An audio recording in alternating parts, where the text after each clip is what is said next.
علی بھائی، ایک اور مسئلہ ہماری نیشن کا کہ لوگ پردیس میں جاتے ہیں، جاب شاپ کرتے ہیں، شادی یہاں سے کر کے چلے جاتے ہیں، اس کے بعد 2 سال بعد واپس آ رہے ہیں، 3 سال بعد آ رہے ہیں، 4 سال بعد آ رہے ہیں۔ شرعی حیثیت کیا ہے؟ شریعت کیا کہتی ہے کتنی دیر آپ بیوی سے دور رہ سکتے ہیں؟ اور ایسے بندے کو آپ کیا کہیں گے کہ یا تو وہ کام چھوڑ کے واپس آ جائے یا بیوی کو وہاں پہ رکھے یا کتنے عرصے بعد پاکستان چکر لگائے؟ جی، بیوی کو تو ساتھ لے کے جانا چاہیے۔ کیا میں اکثر سوچتا ہوں، ہم جب لوگ میٹرک لائف میں تھے تو ہم اکثر نا اپنے دوستوں کے بارے میں سنتے تھے کہ میرے ابو 11 سال بعد واپس جی آئے جی ہیں، بالکل، ایون 20 سال 25 سال بھی۔ میں اس زمانے میں میں نے بھی تو سن رکھا ہے۔ کبھی ہم تو یعنی اس چیز کو امیجن نہیں کرتے تھے کہ کتنا بڑا جرم کر رہے ہیں یہ لوگ۔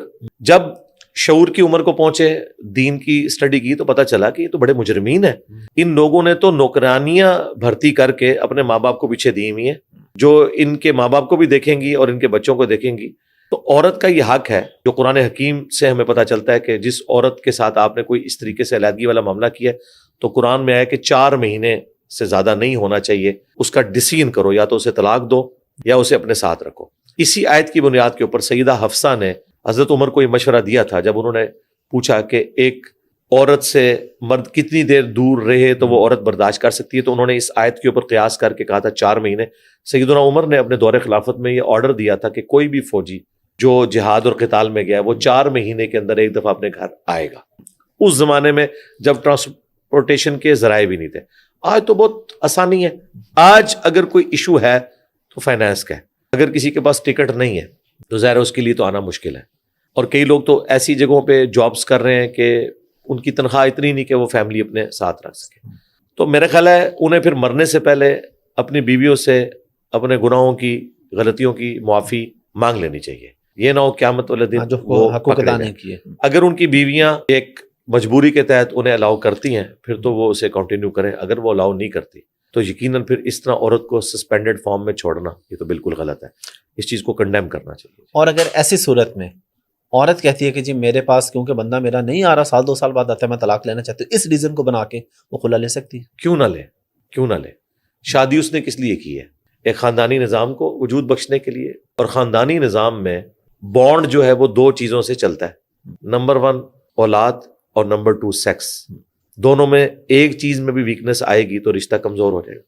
اور سیکس میں اس چیز کا خیال کہ خاوند صرف اپنی بیوی کے ساتھ مخلص ہو اس معاملے میں اور بیوی بھی اپنے خاوند کے ساتھ مخلص ہو، تو ظاہر ہے یہ تو بڑی ریزنز میں سے ہے۔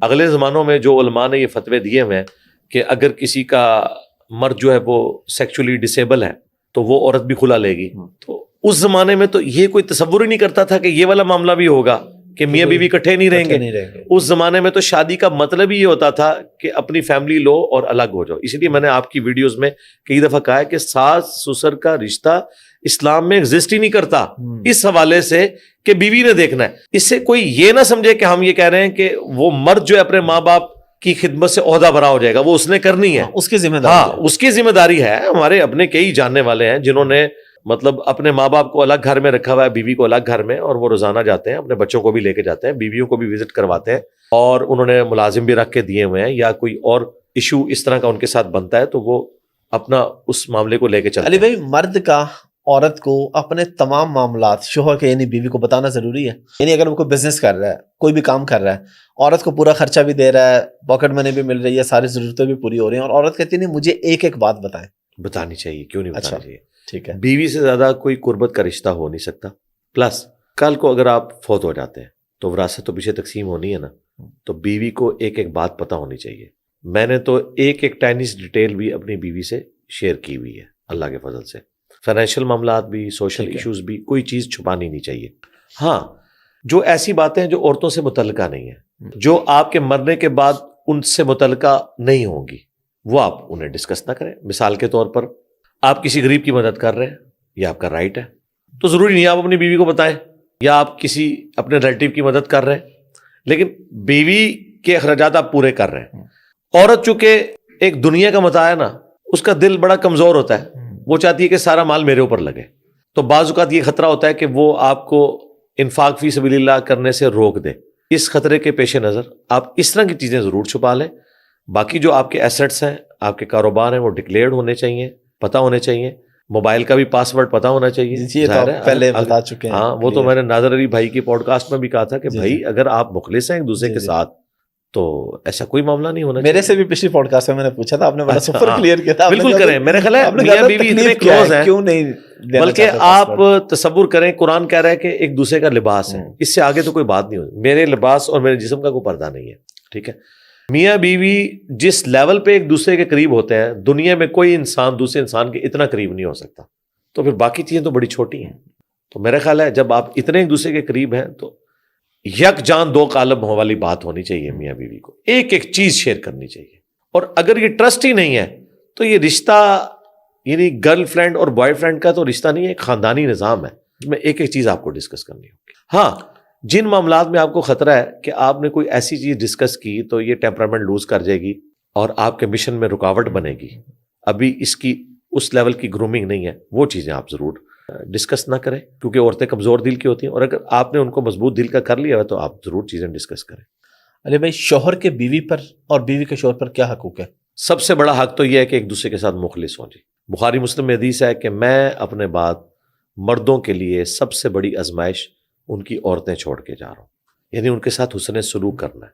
اور چونکہ مرد ڈومیننٹ ہے، اس کی رسپانسبلٹیز بھی زیادہ ہیں. وہی بات اولاد کے معاملے میں اور سیکس کے معاملے میں ایک دوسرے کے ساتھ مخلص ہونا چاہیے.